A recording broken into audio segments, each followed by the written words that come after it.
So 5 Days for Homelessness is a nationwide campaign that started in Alberta in 2005, and Queens has been a part of it for I think the past 5 years. This is our 5th year. It's run by Queens Project on International Development, which is a development group on campus that I'm a part of.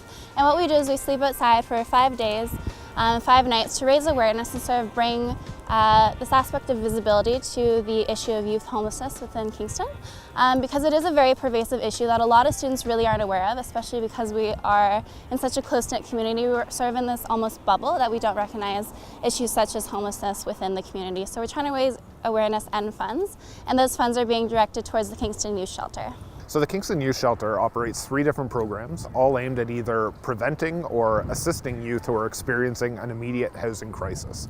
And so we have a program called Kingston Youth Families, which deals with prevention of youth homelessness.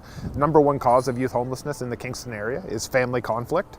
And so we have a family worker who's able to go out, work with an entire family with the goal of keeping the youth in the home and never having to experience homelessness at all. We realize, though, that we don't keep all youth from becoming homeless, and so those who do need an immediate safe place to stay on any given night, we do operate a 15-bed shelter at 234 Brock Street. It's co-ed, male and female, between the ages of 16 to 24. And for those that need a longer-term stay, before they're going to be able to live successfully independently, we operate Kingston Youth Transitions, which is a transitional housing program, again, which offers a 12 to 24 month stay for youth who are able to, through the day go to school, work, volunteer, and in the evening have our trained child and youth worker staff who are there to assist them to be able to learn all the basic life skills and living skills that we all take for granted.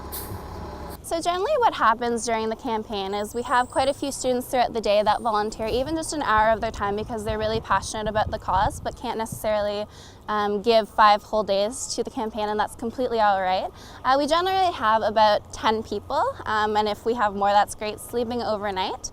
And the point of sleeping overnight is really just to bring sort of a visual aspect to the campaign. And I think a big misconception is also that we're really not trying to emulate homeless people whatsoever. That's not the point of what we're doing. We're really just bringing sort of that really bright orange visible aspect to our cause. And during the day we stand out at the corner of Stauffer at Union University and we just talk to students. We sort of engage them in conversation that they're not used to and really bring light to something that they really haven't talked about. So that's what generally happens sort of day in, day out during the campaign.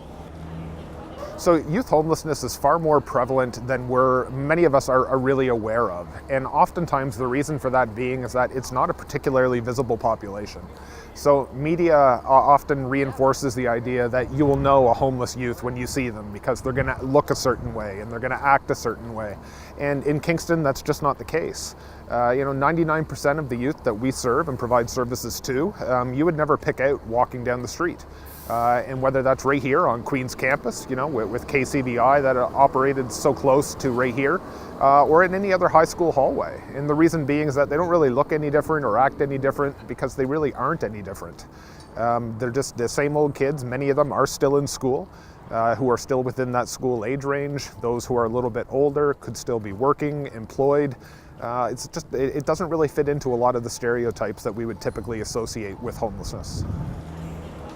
I think Kingstonians in general, and really I gotta say the Queens community should focus on youth homelessness just because it is something that is so invisible and really could be happening to anybody around you. Someone you pass in the street, someone you see in a grocery store, people doing things, sort of daily things that you take for granted, could be homeless and could be facing issues that affect their homelessness that you wouldn't even think of.